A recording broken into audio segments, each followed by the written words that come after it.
जय गुरुदेव। और दोस्तों, मेरे चैनल सिद्ध सावर मंत्र में आपका एक बार फिर से हार्दिक स्वागत है। और देखिए, आज मैं जो आपको साधना के विषय में बताने वाला हूँ, वो साधना आपके लिए बहुत महत्वपूर्ण है, क्योंकि कुंडलिनी जागरण जो है वो आध्यात्मिक जगत में सबसे मूल स्थान होता है। अगर आप आध्यात्मिक जगत में आना चाहते हैं तो सबसे पहले आपको आपका कुंडलिनी जागरण होना चाहिए। अगर कुंडलिनी शक्ति जागृत नहीं होती है तो ना तो आपको अनुभव प्राप्त होते हैं, ना ही साधना सिद्ध होती है। तो कहने का तात्पर्य सीधा सा है कि जो कुंडलिनी जागरण है वो सबसे महत्वपूर्ण है साधना जगत में। अगर आध्यात्म जगत में जीवन का सौंदर्य, जीवन का आनंद कुंडलिनी जागरण को ही माना गया है। आध्यात्म जगत की जो भी क्रियाएं हैं वो सारी की सारी पूर्ण रूप से साधक की आंतरिक जो अवस्था होती है ना, उस पर निर्भर करती हैं ये। क्योंकि व्यक्ति जो है इस आंतरिक अवस्था को प्राप्त करने के लिए पता नहीं कितनी कितनी किताबें पढ़ता है, कितने कितने ग्रंथ पढ़ता है, लेकिन इसका अनुभव जो है वो तभी कर सकता है जब वो खुद ही इस यात्रा पर निकले, खुद ही उस कार्य को करने के लिए निकले। क्योंकि अगर आप कहते हैं ना कि ग्रंथ पढ़ने से क्या होगा कि व्यक्ति भ्रमित होने के अलावा कोई भी अन्य ठोस तथ्य उसको नहीं प्राप्त हो सकता है। और अगर आप ग्रंथ पढ़ें या पुस्तक पढ़ें या फिर ज़्यादा से ज़्यादा यूट्यूब पर वीडियोस देखें तो उसके सबसे पहले आपके सामने क्या होगा, भ्रमित हो जाओगे आप। एक ऐसा चित्र आपके दिमाग में आ जाएगा कि उसमें आप भ्रमित हो जाओगे। क्योंकि मैंने अक्सर देखा है कि जो अप्सरा साधनाओं के बारे में ज़्यादा वीडियोस देखते हैं, इधर उस चैनल पर वीडियो देखी, उस चैनल पर वीडियो देखी, पता लगा कि भ्रमित हो गए। दूसरे ने कुछ बता दिया, दूसरे ने कुछ बता दिया, आगे गए तो उसने कुछ और बता दिया। कहने का मतलब कि भ्रमित हो चुके हो। अब क्या होगा, आप उस चीज़ में आगे ही नहीं बढ़ पाओगे। किसी ने आपको कह दिया कि नहीं नहीं नहीं, अप्सरा तो मार देती है, अप्सरा तो ये कर देती है, फलाना कर देती है, ढिकड़ा कर देती है, तो अब क्या होगा, आपके अंदर एक डर और बैठ गया। दूसरा, किसी ने ये बता दिया कि दीपक की लौ मेरी तरफ होनी चाहिए, दीपक की लौ तस्वीर की तरफ होनी चाहिए या दक्षिण की तरफ होनी चाहिए, तो वहां भी भ्रमित हो गए। तो कहने का मतलब ये है कि किसी ने कह दिया कि भैया आप जो है साधना को, जो नीचे आसन बिछाते हैं उस आसन पर कोई जड़ी रखें, कोई लौंग रखें, कोई कपूर बराबर में जलाएं। अरे भैया, सबसे बड़ा तो मेन तो भाव होता है। भाव अगर नहीं है तो कुछ भी नहीं होगा। कितनी भी जड़ी रख लो, कितने भी आप उड़द के दाने फेंक लो, कुछ नहीं होने वाला है। भाव की ही पूजा है और भाव में ही भगवान है, कहने का सीधा सा मतलब है। ठीक है। और यहां पर आकर के व्यक्ति भ्रमित ही हो जाता है। और जो वास्तविक ज्ञान होता है ना, वो अधकचरा जो ज्ञान मिलता है ना आपको, जो वास्तविक ज्ञान है वो भी आपका दब जाता है, वो भी आपके दिमाग में एक तरीके से दब करके रह जाता है। अब देखिए, आप जो आंतरिक जगत की यात्रा है उसको तो आप करना चाहते हैं, कुंडलिनी जागरण तो आप करना चाहते हैं, लेकिन अब इस यात्रा को किस प्रकार से करें जब आपको ये पता ही नहीं है। तो क्या इसके, अगर मान लिया आपको नहीं पता है तो इसके अभाव में जो है आप ये सोच करके, संतोष करके चुपचाप बैठ जाएंगे कि भाई ये तो जो है उच्च कोटि के जो साधक हैं उन्हीं को सिद्ध होगी, या ये तो बहुत बड़े सिद्धों की बात है, सामान्य लोग इस चीज़ को कर ही नहीं सकते, या फिर उस चीज़ को आप प्राप्त ही नहीं कर सकते। ऐसा नहीं है। ऐसा तो, यदि ऐसा सोचते हो तो ये आपका दुर्भाग्य है, क्योंकि ये अवस्था असंभव नहीं है, कठिन जरूर है, ये तो निश्चित है। क्योंकि कुंडलिनी जागरण की जो क्रिया है उसके आनंद, उस एक तरीके से आध्यात्म के आनंद की यात्रा कहा गया है, एक उल्लास की यात्रा है और पूर्णता की यात्रा है। अगर आपका कुंडलिनी जागरण हो जाता है, मूलाधार से सहस्रासार तक की जो यात्रा है वो कुंडलिनी जागरण उसको बोला गया है। ठीक है।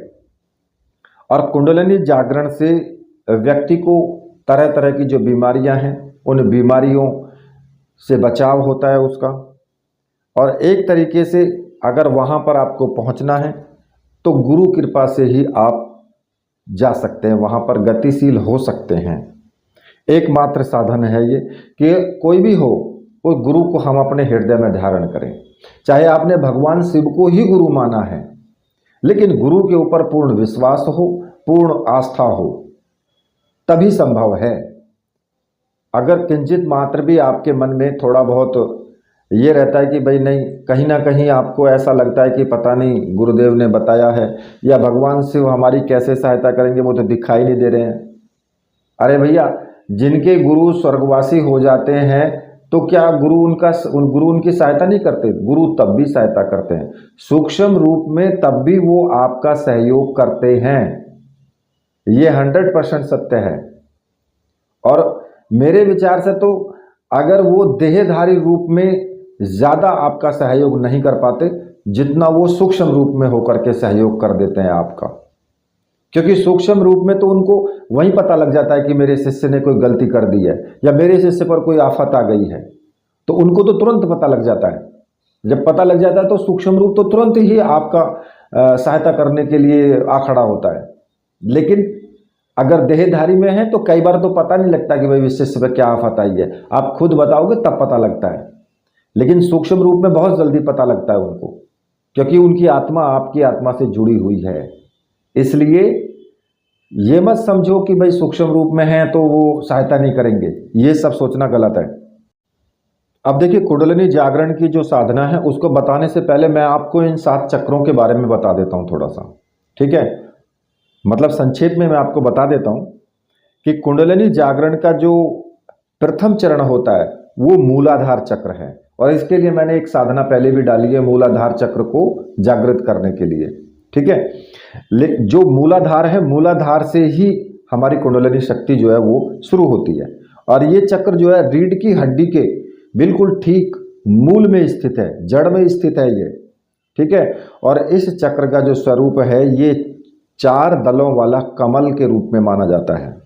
और इन 4 दलों के जो लाल रंग के ये चारों दल हैं, और प्रत्येक कमल बल का बीज जो है, जो कमल दल है उसका प्रत्येक बीज, उसके प्रत्येक मतलब कमल के जो दल है उसका एक एक उसका जो है बीज मंत्र है, ठीक है?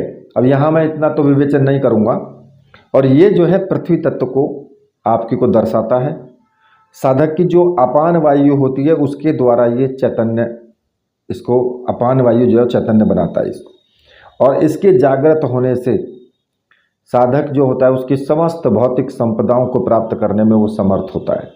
और इसके जो अधिष्ठाता देव हैं वो ब्रह्मा जी हैं, ठीक है? और इसकी जो बीज मंत्र है वो लम है।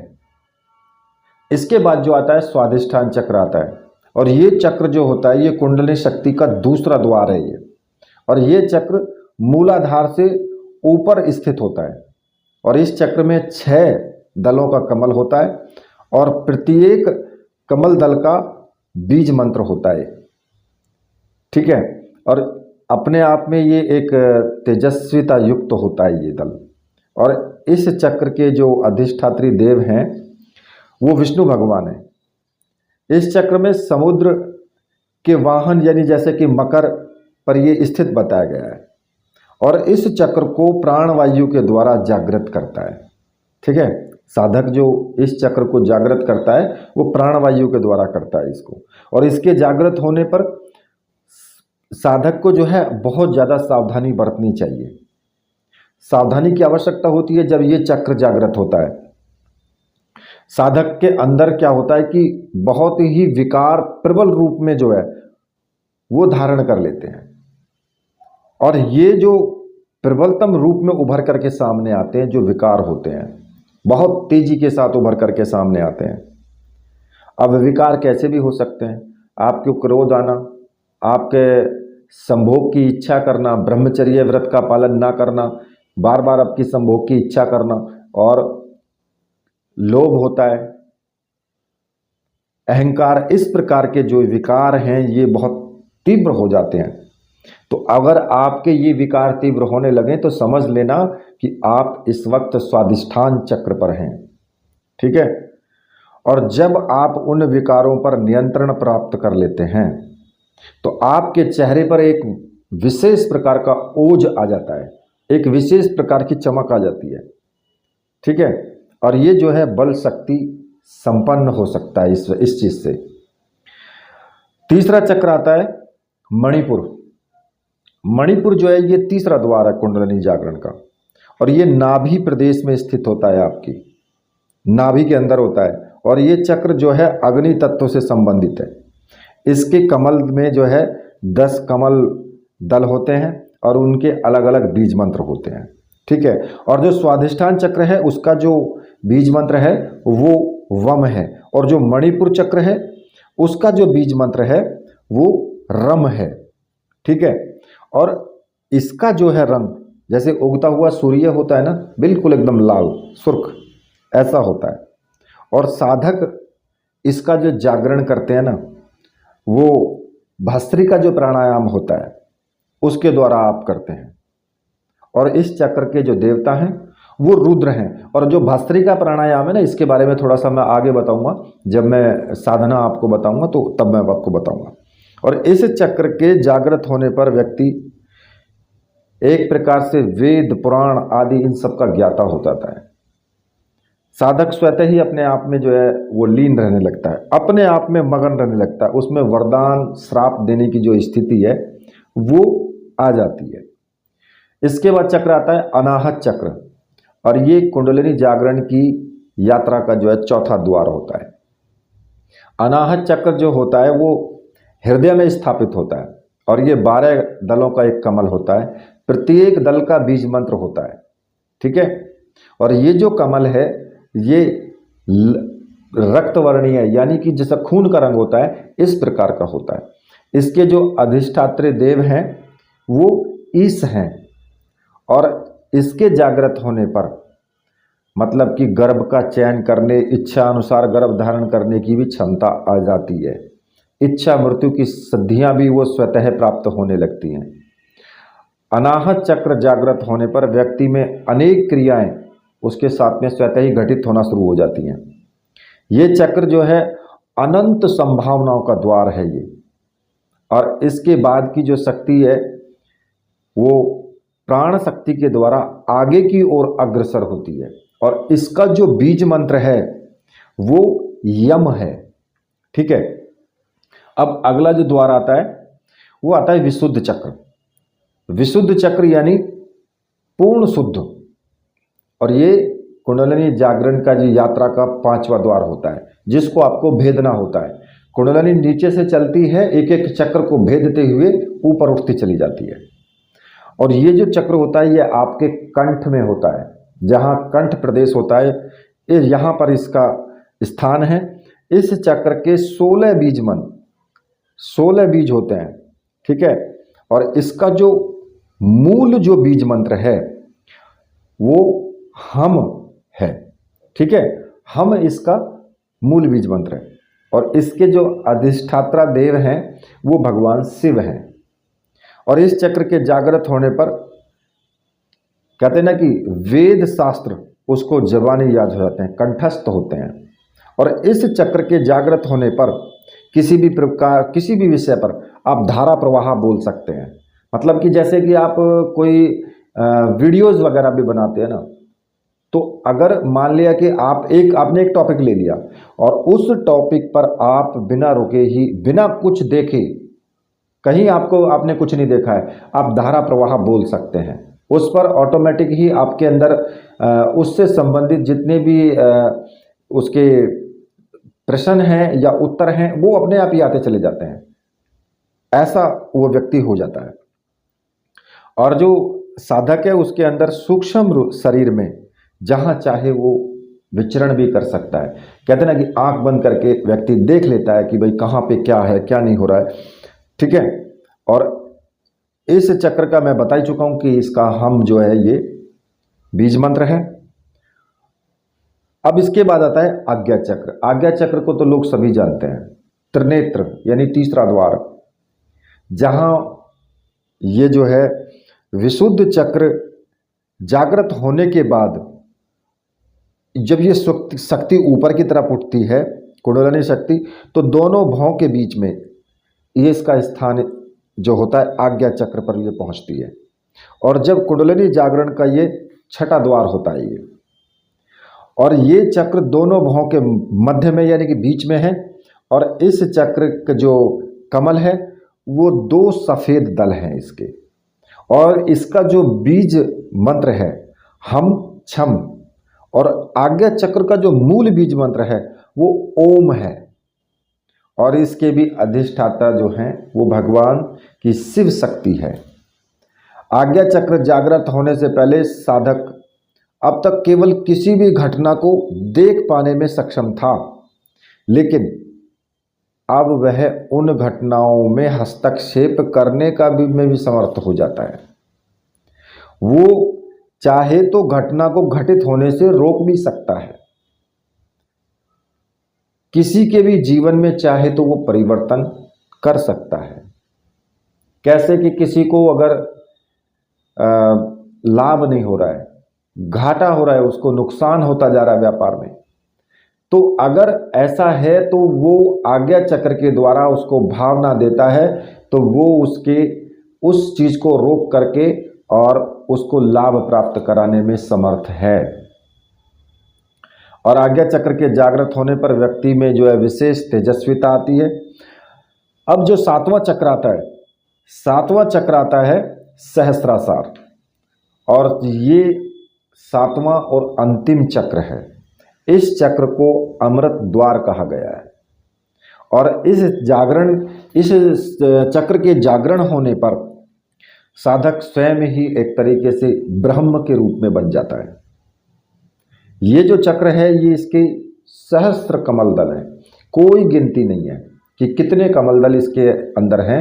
ये जैसे आपने देखा हो ना कि मधुमक्खी का छत्ता होता है, और ये बिल्कुल एकदम ऊपर सर में, बिल्कुल जहाँ पर आपने देखा होगा कि जब छोटा बच्चा होता है तो उसका जहाँ काग बोलते हैं ऊपर की तरफ एक छोटा सा स्पंदन होता रहता है। जब छोटा बच्चा होता है, जब शुरुआत में कोई 1-2 महीने का ही होता है ना, तब आपने देखा होगा कि उसके ऊपर सिर के ऊपर एक स्पंदन चलता रहता है, ऐसे वो धड़कन सी चलती रहती है सर में ऊपर, वहाँ पर ये सहस्त्रासार स्थित होता है। इसको ब्रह्मरंध्र भी कहते हैं, और जीवन की ये प्राणस चेतना कहा गया है। सहस्त्रासार जागृत होने पर साधक उन सभी शक्तियों को प्राप्त कर लेता है जिसके माध्यम से वो कुछ भी कर सकता है। ठीक है, ये क्रिया जो है, ये क्रिया जब संपूर्ण हो जाती है तो व्यक्ति के अंदर बहुत बड़े परिवर्तन आते हैं, उसके व्यक्तित्व में ही परिवर्तन हो जाता है, और उसको जो प्राप्त होता है वो एक तरीके से अलौकिक समझिए। ठीक है, खैर देखिए इसके कुछ अभ्यास भी होते हैं, वो मैं आपको बताऊंगा। अब देखिए आपको जो साधना करनी है कि मंत्र के माध्यम से भी आप अपनी कुंडलिनी शक्ति को जागृत कर सकते हैं। अब वो किस प्रकार से करनी है वो मैं आपको बता देता हूं। देखिए आपको इस साधना को करने के लिए केवल 2 सामग्रियों की आवश्यकता होती है, कुंडलिनी जागरण यंत्र और हकीक माला। और ये दोनों सामग्रियां मंत्र सिद्ध और प्राण प्रतिष्ठा युक्त होनी चाहिए। और अगर आपको ऐसी सामग्री चाहिए तो मैंने व्हाट्सएप नंबर दिया हुआ है वीडियो में, आप वहां से मुझे व्हाट्सएप करके और वो सामग्री आप प्राप्त कर सकते हैं। और देखिए सामग्री आपको 100% मिलेगी, इसमें किसी भी प्रकार का संशय करने की आवश्यकता आपको नहीं है। जब ये सामग्री आपको प्राप्त हो जाए तो फिर आपको क्या करना होता है, अपने ही पूजा घर में आप ये साधना कर सकते हो। इसमें कोई एकांत रूम की आवश्यकता नहीं है कि भाई आप बिल्कुल एकांत में ही बैठें, क्योंकि वो टाइम ऐसा होता है सुबह का टाइम, क्योंकि प्रातः काल में आपको साधना करनी है। 4 बजे से 6 बजे के बीच आप साधना करेंगे, और ये टाइम ऐसा होता है कि प्रत्येक घर का व्यक्ति नहीं उठता है, सब सोए हुए रहते हैं। आप उस वक्त उठेंगे, स्नान आदि करेंगे। अगर सर्दी है तो भाई गर्म पानी कर लो, अगर गर्मी है तो फिर आप ठंडे पानी में नहा सकते हो। और स्नान आदि करके श्वेत वस्त्र धारण करें, सफ़ेद रंग के वस्त्र धारण करें, और आसन आप कैसा भी ले लें, सफ़ेद पीला लाल जो भी है आपके पास में। सामने लकड़ी की चौकी हो, उस पर कैसे भी रंग का कपड़ा बिछा लें, और उत्तर दिशा की तरफ मुख करके बैठ जाएं। आपका मुख उत्तर दिशा की तरफ हो, सामने अपने गुरु जी का चित्र रख लें और भगवान शिव का चित्र रख लें। बस अगर भगवान शिव ही आपके गुरु हैं तो उन्हीं का चित्र रख लें, और अगर आपने किसी और को गुरु माना है तो आप उनका चित्र रखें। ठीक है। एक घी का दीपक जलाएं और एक प्लेट में थोड़े से चावल बिछा करके जो कुंडलिनी जागरण यंत्र है उसको स्थापित कर दें, और साथ में धूप बत्ती अगरबत्ती जो भी आप जला सकते हैं। अगर पुष्प हैं तो रख लें, नहीं है तो कोई बात नहीं है। अब आपको क्या करना होगा कि दीपक जला करके, अगरबत्ती धूप बत्ती जला करके सबसे पहले अपने गुरु को प्रणाम करें। गुरु जी को सिंदूर का टीका लगाएं, अपने मस्तक पर भी टीका लगाएं और यंत्र पर भी आपको सिंदूर का टीका लगाएं और पुष्प चढ़ाएं और गुरुदेव से प्रार्थना करें कि गुरुदेव, मैं ये कुंडलिनी शक्ति जागरण करने जा रहा हूँ, आप मेरी कुंडलिनी शक्ति को जागृत करें, क्योंकि मेरी तो कोई बिसात नहीं है कि मैं कुंडलिनी शक्ति खुद जागृत कर सकूं, ये तो आप ही कर सकते हैं। आप मेरी कुंडलिनी शक्ति को जागृत करें और मुझे पूर्णता दें। और ऐसा कह करके गुरु मंत्र का, अपने गुरु मंत्र का, जो भी आपका गुरु मंत्र है उसका एक माला का जप आपको कर लेना है। जो भी आपके गुरु हैं उन्हीं का आपको, जिन्होंने आपको गुरु मंत्र दिया है उन्हीं का, और उन्हीं का आपको पूजन करना है। और अगर आपने भगवान शिव को गुरु माना है तो भाई ओम नमः शिवाय, उनका तो एक ही मंत्र है, सबसे प्रिय मंत्र है ओम नमः शिवाय। इस मंत्र का जाप कर लें, रुद्राक्ष की माला से कर लें। ठीक है। अगर रुद्राक्ष की माला है तो उसी से कर लें। 1 माला, 2 माला, 5 माला, जो भी आपके मन में आए वो करें प्रेम से गुरु का। और उसके बाद में फिर आपको जो है यंत्र का भी आपको पूजन करना है, कुमकुम से, चावल से, पुष्प से, जैसे भी आप पे पूजन करना बने उस प्रकार से करेंगे। ठीक है।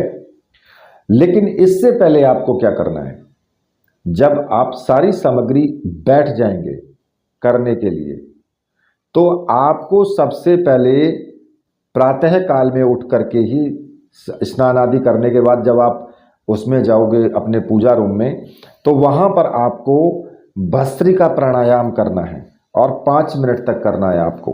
ठीक है। अब भस्त्रिका प्राणायाम क्या होता है वो भी मैं आपको थोड़ा सा बता देता हूँ। ठीक है। जो भस्त्रिका प्राणायाम होता है उसको करना क्या है कि भस्त्रिका का मतलब होता है धौंकनी। ये एक तरह का ऐसा प्राणायाम है जिसमें लोहार की तरह धौंकनी की आवाज़ जो है ना वो बहुत तेजी के साथ में शुद्ध प्राण वायु को अंदर ले जाते हैं और अशुद्ध वायु को हम बाहर फेंकते हैं।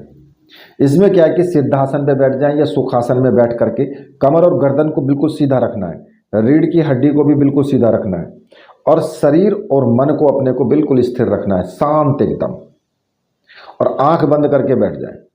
फिर तेज गति से सांस लेनी है और तेज गति से ही बाहर छोड़नी है। मतलब नाक से सांस लेनी है, मुंह से नहीं लेनी है, नाक से सांस लेनी है, तेजी के साथ लेनी है।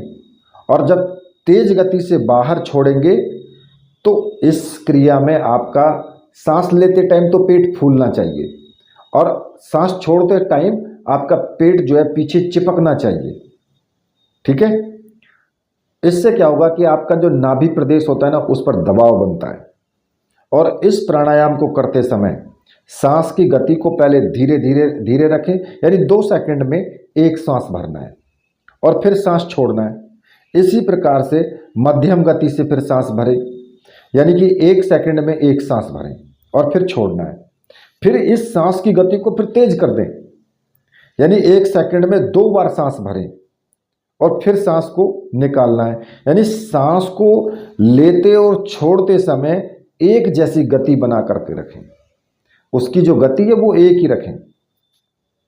और वापस जब आप सामान्य अवस्था में आ जाओ तो गति को धीरे धीरे धीरे धीरे कम करते जाएं और अंत में एक गहरी सांस लेकर के फिर सांस को निकालते हुए पूरे शरीर को ढीला छोड़ देना है लास्ट में। इसके बाद आप आराम से बैठ करके थोड़ा सा विश्राम करें या आसन पर ही लेट जाएं।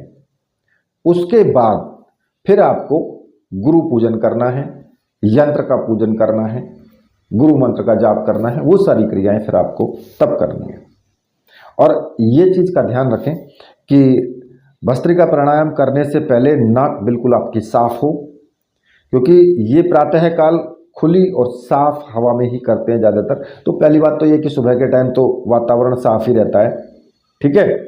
और धीरे धीरे शुरू करें इसको, ऐसा नहीं कि एक ही बार में छोड़े, कहें कि हम तो एक ही बार में पूरी कुंडलिनी शक्ति को जागृत करके ही मानेंगे। ये सब चीज़ें आप ध्यान रखें कि शरीर पर जोर नहीं पड़ना चाहिए, सांस की गति जो है वो इतनी होनी चाहिए कि जिसे आप झेल सकें, ठीक है। और देखिए ये जो है, जैसे कि किसी को बीपी की प्रॉब्लम होती है, जिनका उच्च रक्तचाप होता है, या जिनको हृदय रोग है, हार्ट की प्रॉब्लम है, या हर्निया है, उनको दमा है, टीबी है, अल्सर है, पथरी है, या मिर्गी की बीमारी है, या किसी भी स्ट्रोक से ग्रस्त वो व्यक्ति है, उसको कोई पहले स्ट्रोक लगा हो, या गर्भवती महिला, इसका अभ्यास ना करें बिल्कुल भी, ठीक है। ये आपको ध्यान रखना है। या जिनको साइनस की समस्या है, जुकाम हो रहा है, तो आप नहीं कर सकते फिर। तो अगर आप कर लेते हैं तो अच्छा है, अगर नहीं कर सकते हैं तो फिर आप केवल साधना करें, ये ध्यान रखें, ठीक है।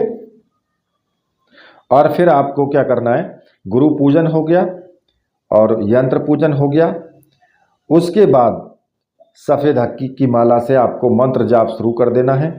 मूलाधार चक्र पर ध्यान करते हुए आपको जो मंत्र बता रहा हूँ उस मंत्र का जाप शुरू करना है। मंत्र इस प्रकार से है, ओम क्लीम ह्लीम कुल कुंडलिन्याय फट, ठीक है, छोटा सा मंत्र है। और इस प्रकार से आपको क्या करना है कि अपने सातों चक्र का ध्यान करते हुए आपको एक एक माला का जाप करना है, यानी टोटल सात माला का जाप करना है।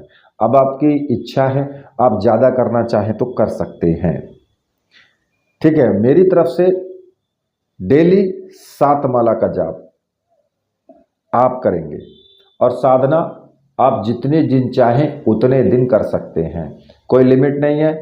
किसी प्रकार की इस साधना में कोई प्रॉब्लम नहीं आती, कोई आपके सामने भयानक अनुभव नहीं होते, किसी प्रकार के कोई भी दिक्कत नहीं होती है।